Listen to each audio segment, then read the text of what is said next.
Hello everyone, good evening. As you all know, yesterday also we had a class for the UGC NET MCQs, which can be asked in coming examination. And today we are coming up with the second session of it. So welcome back. As you know, we have started with our human development unit, wherein we are discussing the MCQs, which are related to our topic and which can be asked in the coming, maybe can be asked in the coming exam. These MCQs are just to check your knowledge. If you don't get anything or don't to understand anything, you can tell me in the chats. So I'll take your doubts there. And don't feel demotivated. It is just to brush your knowledge, nothing else. Let's begin. So here is our first question, which is which psychologist is most closely associated with the theory of cognitive development? So here we are talking about cognitive development. So the given options are A. Sigmund Freud, B. Jean Piaget, C. Erik Erikson, D. Lee Vygotsky. Let's understand these options. So here the first option is Sigmund Freud. As we all know, he was the Australian psychologist who was born in 1856, and he's also referred as the father of modern psychology. And we all are aware of the fact that he has given a most important concept in the psychology, that is psychoanalysis and the psychosexual development theory. So and at that time, at his time, in between somewhere between 20th century, he was the most famous and most controversial thinker. As you all know, the concepts he has given in his psychosexual developmental theory, there are things that people can agree and disagree on. The second option was Jean Piaget. He was the Swiss psychologist. He was the who gave the theory of cognitive development of children, and where he tells that how child develop his intellectuality throughout the course of his childhood. Okay. The third option was Erik Erikson. He was the developmental psychologist. He was also a neo Freudian. So he is known for his psychosocial developmental theory, in which he has given 8 stages and justified the thing like how an individual grow through those stages.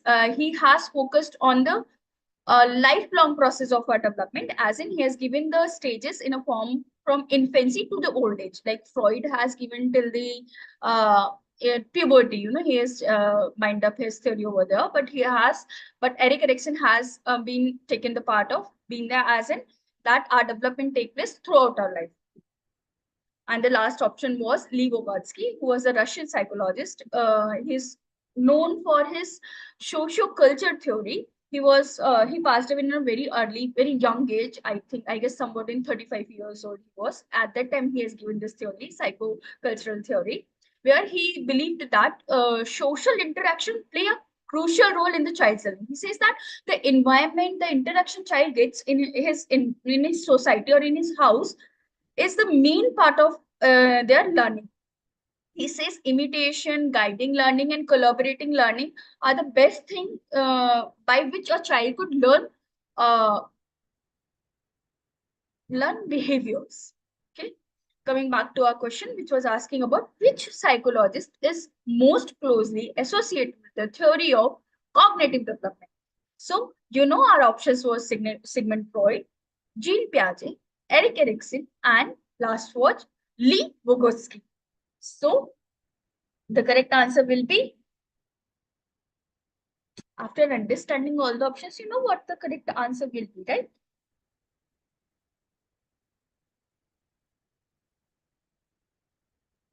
Yeah, so correct answer is B, Jean Piaget.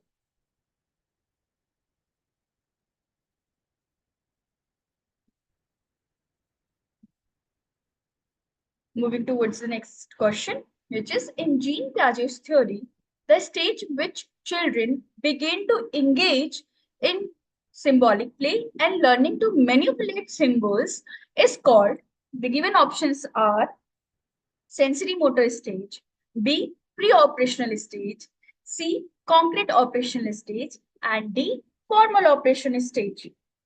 So let's understand these options Here we are talking about the stages of cognitive development, which was given by Jean Piaget. The first stage is sensory motor, which is from birth to 2 years, where the child understands and sees his world in the form of his senses and actions. Okay. And when we talk about pre-operation, it is from 2 to 7 years, where they understand through the language and mental image. Mental image is something like symbolic. Okay. Here, then concrete operation is from 7 to 12 years, where they understand their world through logical thinking and categorizing things, like they can differentiate between things. Okay. And in the last formal operational stage, which is from 12 years onwards, here they develop a hypothetical thinking. They see things in a scientific, they search for scientific reason for everything. So that's a formal operation. Okay. Coming back to the option, the most important option, that was pre-operational stage of development, which range from 2 to 7 years.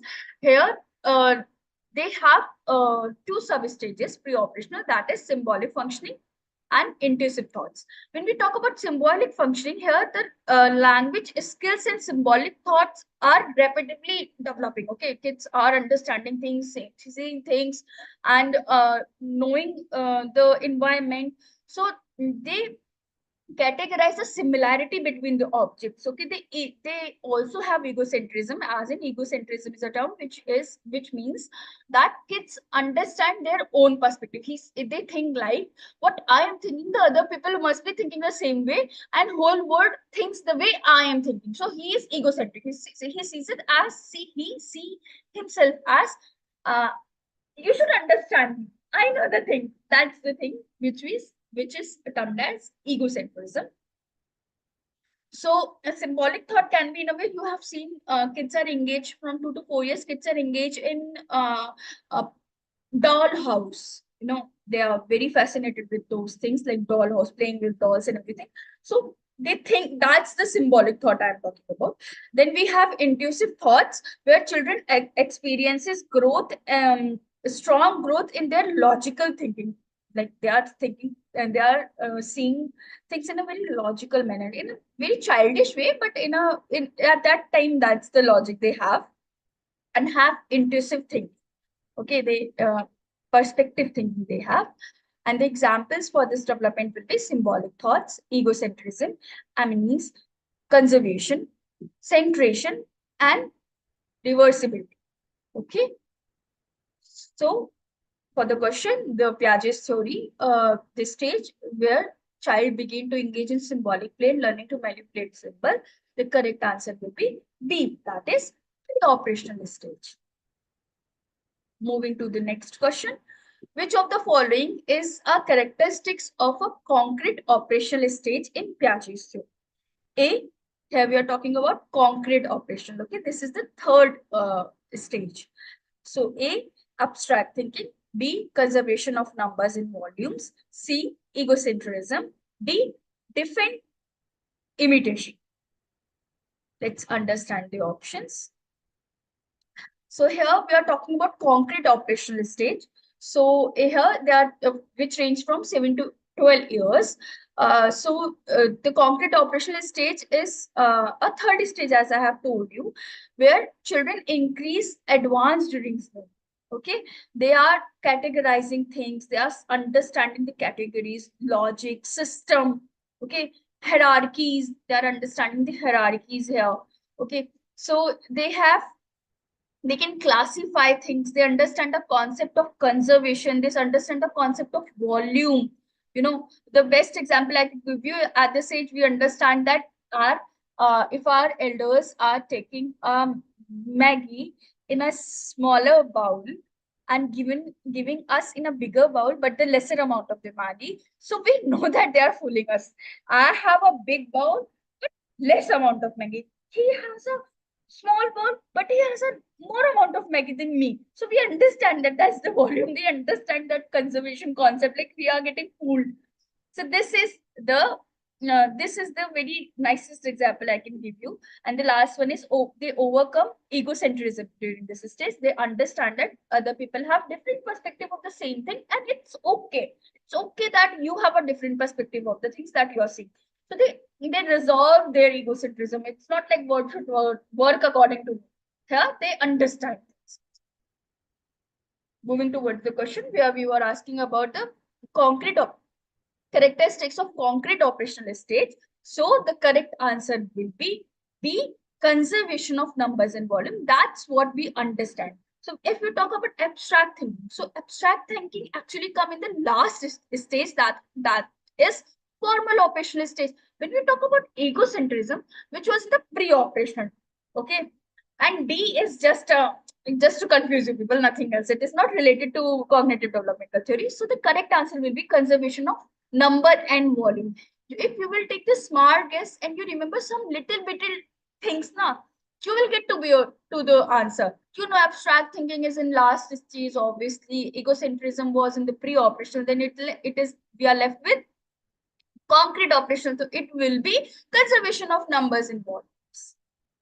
Next question, according to Piaget, during which stage of children develop, during which stage do children develop the ability to think logically about abstract concepts? So you know now, you must know the answer. Okay, if you know the answer, do let me know in the chat. So the option A is sensory motor stage, B is pre-operational stage, C is concrete operational stage, and D is formal operational stage. So let's see the characteristics of formal operational stage, which range from 12 to 18 years. Here, this was the fourth stage and the final stage of Piaget's theory. So children develop the ability to understand the abstract concept. They understand theories. They understand scientific reasoning. You know, they can do the critical thinking over here. They have a great command in the language development. So that this is the notable milestone of someone's life. Even we all have gone through that. You know, 12 to 18 years, we have learned everything, algebra and Pythagoras theorem, use of compass to draw the circles and everything. You know, this angle will be that 45-degree angle and everything. So this is a very important part of our life.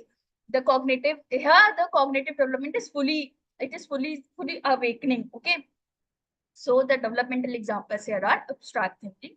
They go with the scientific reasoning.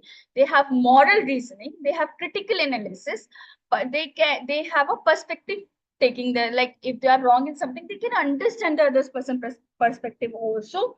That that's okay to have a different perspective. And if I am wrong, then I should understand that other person may be right. Okay. And last is continual language development. The language is obviously developing over here. Coming back to our question, which was asking about the child's developability of thinking logically and abstract concepts. So the correct answer will be D, formal operational stage.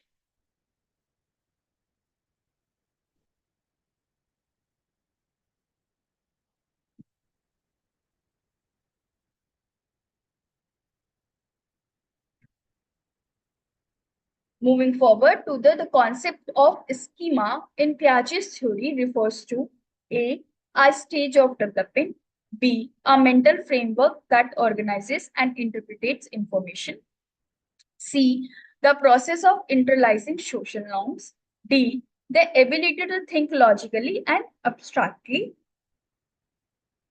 Let's understand what is schema. Okay. So the Piaget has given four very important terms, that is schema, assimilation, accommodation, and equilibration. When we talk about schema, it's our information which we organize in our brain. And how we organize, when we were little, how we used to learn things. We have not seen the dog, we have seen the picture of the dog.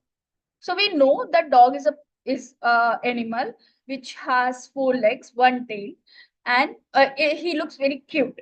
Okay, we know that this is dog. We have not seen dog till now. Okay, we don't know how dogs looks in a real life scenarios. Then there is assimilation comes.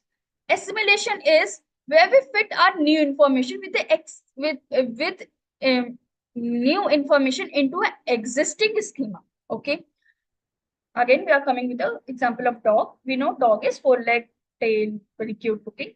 When we will see the dog, like real dog, we'll be like, yeah, this is the dog, and we'll play with him. So now our information has met with the real life scenario. Now we don't know exactly what it is. Then accommodation is something where we expand our framework of knowledge by accommodating the new situation. Now what will happen? A boy is riding in a car with his mother and he sees a horse. Okay, four legs, tail, cute looking. Okay, he'll think this is dog. So here we will tell him, no, this is not dog. This is actually a horse. Okay, so now he knows that there can be animals who can have four legs and a tail and can be named, they can have a different name. So now he'll understand there is a term called horse and this is how horse looks. Okay, so that's an accommodation, and equilibration is very simple thing. The balance between assimilation and accommodation is equilibrium, where we balance that. Okay, dog looks small, cute, four legs, tail. Horse is bigger in size, four leg and tail. Now that is our balance between our knowledge. So coming back to our question, which was asking about the concept of schema in Piaget theory, refers to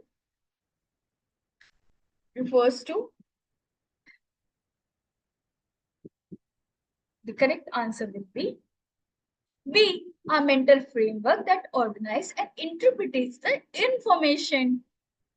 Okay, moving forward to the next question. Who is the primarily figure associated with the attachment theory? Okay, we have options A, Eric Erikson, B, John Bowlby, C, Jean Piaget, and D, B.F. Skinner. So Eric Erikson, we know he was a neo-Freudian and he has given the psychosocial developmental theory, in which he has given 8 stages. Okay, moving forward towards the John Bowlby. Eric Erikson, I have told you in the earlier slide, so I have not put that slide over here. So John Bowlby was the British psychologist who is known for early childhood attachment. This concept of early childhood attachment. He says that early childhood attachment play a very important role in the later development and mental functioning of a child. He has also worked with Mary Ainsworth, who has contributed in the developmental theory. When you will talk about attachment theory, there will be two names, John Bowlby and Mary Ainsworth. John Bowlby has given the theoretical part of the theory, whereas Mary Ainsworth conducted the experiment for the attachment theory. Okay, we'll see the experiment that she has done, Mary Ainsworth has done in the coming slides. Then we have the new name that was B.F. Skinner. He was an American psychologist. He has known for his work for his behaviorism. Okay, he has given a theory where he says that a person is first exposed to a stimulus. There will be some kind of a stimulus, and then he responds, and then the response is then reinforced. Okay, so he has given the concept of stimulation, reinforcement, stimulation, response, and reinforcement. I'm sorry. Okay. Coming back to our question, who is primarily figure associated with the attachment theory? So you know the correct answer will be B, John Bowlby. Moving towards the next question, which is, according to Bowlby, the primarily caregiver serves as a secure base from which the child can A, explore the environment, B, learn language, C, develop motor skill, D, internalize social norms. Okay, here we are talking about secure base. So we are talking about attachment theory. So this secure base is a mother. Okay, let's understand it by the picture, mother. Her child is going out for the playing. He's exploring the system. She is enjoying. Then there will be a storm. She'll get scared and she'll return to the safe place. Her secure base, like mother is the secure base. So that is the important part. So let's see the question, which was saying, according to Bowlby, primary caregiver serve as a secure base for which from which the child can. Was the girl was learning language? No. Was she developing motor skills? No. What she was internalizing the social norms? No. She was exploring the environment. Okay, she was exploring the system, the environment. The correct answer will be A, exploring the environment. Next question. Mary's Ainsworth strain situation experiment is used to assess A, cognitive development, B, attachment style in infants, C, social learning behaviors, D, moral reason. Okay, let's see. We know cognitive development is, we have 4 stages, that was sensory motor, pre-operational, concrete operation, and formal operation. Social learning behavior will be in the different slide. Here we will not discuss that. And then moral reasoning theory is given by Lawrence Kohlberg. That's a different thing again. So let's see the attachment style that was given by the work of Ballby and Medlinsworth. So she has given secure attachment where the parent where the child will go out, explore the environment, come back to the parents with a very positive emotions. Then there is ambivalent attachment where if a child will go out, he'll cry, he'll want to go back to the mother. No, he's scared of the stranger. Then we have avoidant attachment where they may avoid their parents, like they don't want to leave the preschool, they'll hide somewhere. I don't know. And they are happy where they are. They don't get involved with their parents. Then there is disordered attachment where there is a confusion that like I want to go to my parents or the class teacher, who is better. I get love from both ends. So there is a disorganized kind of a confusion kind of a phase in the child's mind.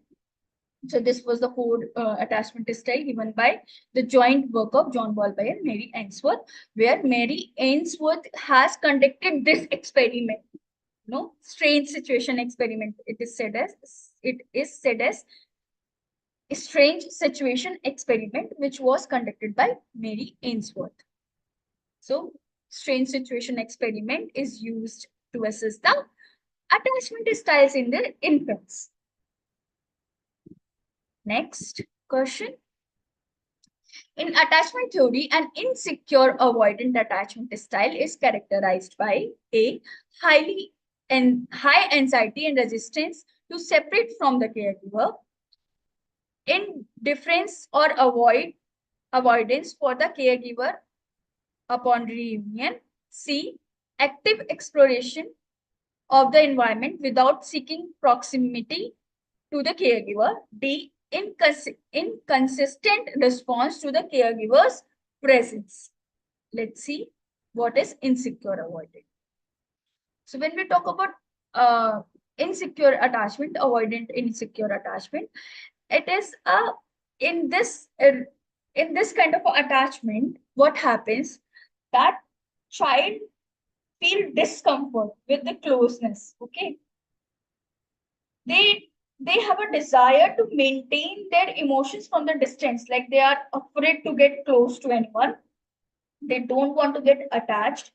They have difficulty to give trust, like they cannot trust anyone. They avoid intimate relationship with anyone, like they'll reject, there will be pain, they'll protect themselves. They walk in a very protective manner. So here, if you see, the example is they will this kind of a child, when he grows up, he'll never commit in a long time commitment relationship. Okay, because of his fear that I will be left alone at the end of the thing. And what happens if other person is other partner is very much expressive about feelings and concern, they will avoid them, they will minimize their attachment, they'll avoid them. Okay, that's a avoidant insecure attachment. So coming back to our question, in the attachment theory, an insecure avoidant attachment style is characterized by, the correct answer will be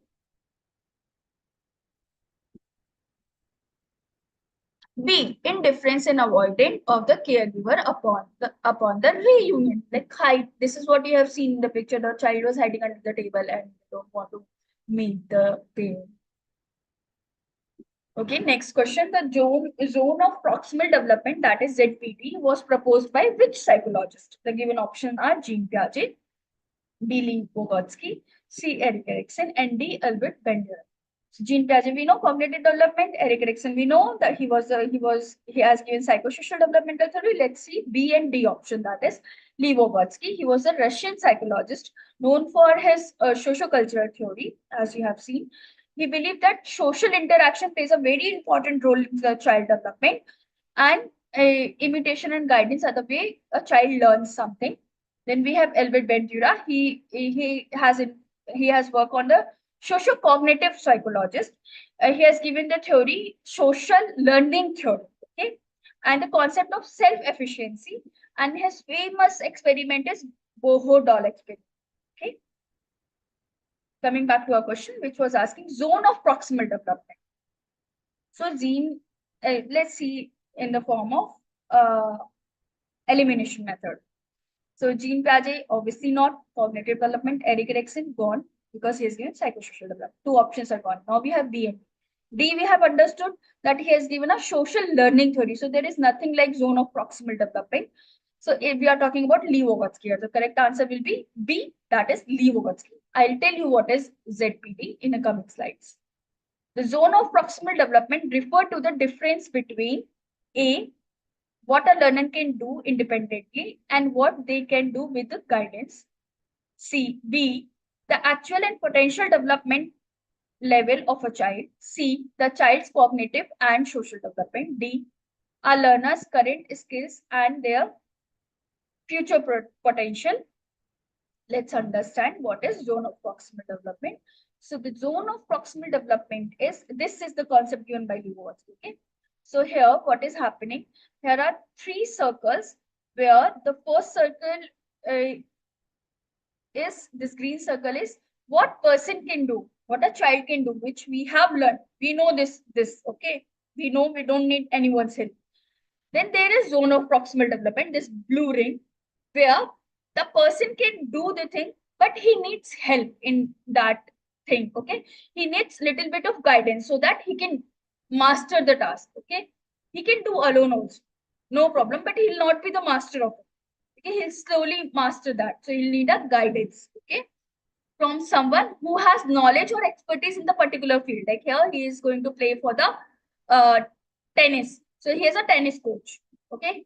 In the green circle, he knows he want to play tennis. He has a tennis racket and a ball, but don't know how to play it. So he'll need someone who has expert in that. He'll learn, and then the orange, I can say, orange circle is person can already do. Here, the person has mastered the task now. He can do it. You don't need anyone's guidance. He can do the thing alone.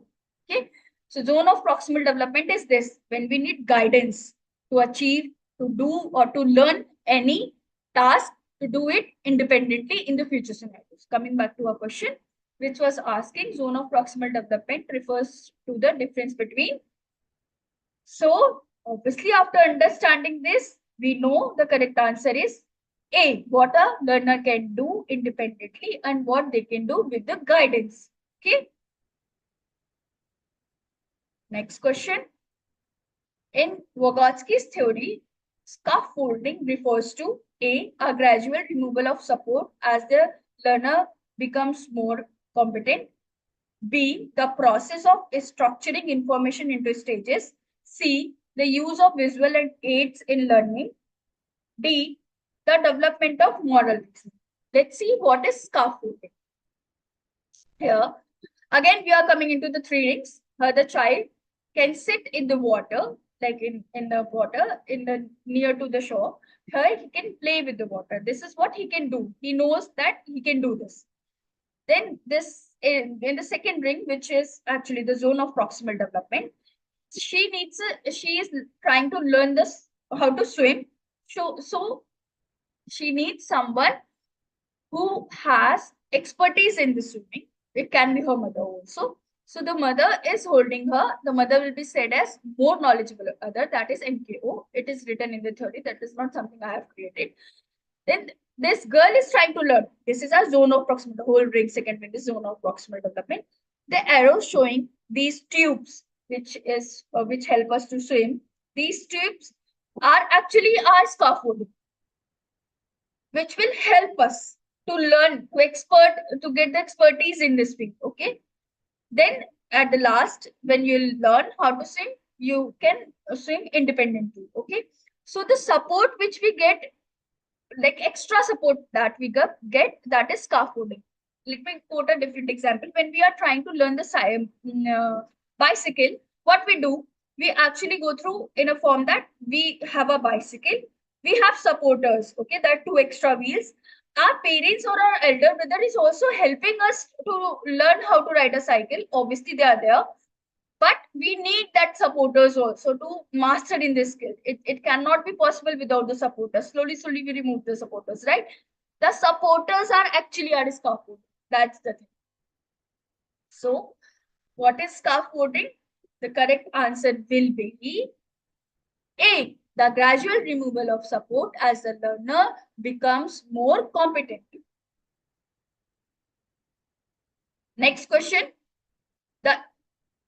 The ecological system theory was developed by A. Unicorn Fontana, B. John Bowlby, C. Lee Vygotsky, D. Jean Piaget. Okay, John Bowlby, you know, attachment theory. Lee Vygotsky, you know, social cultural theory. Jean Piaget, you know, cognitive developmental theory. Let's understand who is this new name, Yuri von Fontana. He has given the theory of ecological model to understand the complex system, that how it influences the human development. Okay. He emphasized the importance of environmental factors, the importance of environment in the growth of a child. Okay. He says that social influence is important for shaping the development and the behavior of a individual. Let's see his ecological model, which looks like this, where we have microsystem, mesosystem, exosystem, macrosystem, and the chronosystem. Okay, this is the ecological model given by Bonfort Bruno. Okay, in the microsystem, we see that this is the young person, like this is me. Okay, the macrosystem is family, our health service, neighbors, school peer, which are very closely related to us. Mesosystem has a relationship between the school and the exosystem people. Okay, how they influence the growth of a individual. Then we have exosystem. Then we have macrosystem. Macrosystem is attitude and idea of a culture. How culture play a very important role in the growth of an individual. And at the end, we have chronosystem, where environment changes, how our environment changes throughout our life course. Like in our childhood, we were living in our with our parents, we are going to school, then we grow up, then we go out for the further studies, so we are living somewhere in the hostel or in the other state also, then for the job somewhere else. So how that influence us, okay, that's our chronosis. Coming back to our question, which was asking about ecological system theory, is given by Ulrich von Bruno. Okay. Next, in von Bruno's ecological system theory, the macrosystem referred to as A, larger cultural context in which a child lives, B, the immediate environment such as family and school that directly interact with children, C, the broader societal and economic influences on the child, D, the global environment and its impact on the development. Let's understand the options. So this is, they are asking about the macrosystem. So these are the characteristics of macrosystem. It includes the closer surrounding of a child, that is school, family, or peer groups. It has a direct interaction with the caregivers. When a child have a direct interaction with the child, caregiver, teacher, peers, it influences the child's development. In the microsystem, relationships are reciprocal, okay? With the reciprocal with influencing the child and influencing those around them. Okay. Then we have influence varies depending on the environment the child is. Okay. The environment of a home and the environment of a school. That is how our behavior will change. As a child's behavior will change. That is our microsystem. Also, experience, behavior, and socialization plays a very crucial role in the development when we are talking about the macro system. Okay. So obviously the correct answer will be B. The immediate environment such as school and family have a direct interact with the child. Okay. Then we are talking about the chrono system. The chrono system is in Bernard-Benner's theory includes A. The temporal dimension including changes over time. B. The societal context in which a person develops. C. The cultural beliefs and values that influence development. D. The legal and potential structures affecting a person. Let's see the characteristics of chrono system. Here the main representing dimension is time. Okay. So the life transitions, the shift such as starting a new school, moving into a new city, or any circumstances can change the behavior of an individual, like any historical event or any social changes, how individual develop in that plays a very important role in the chrono system.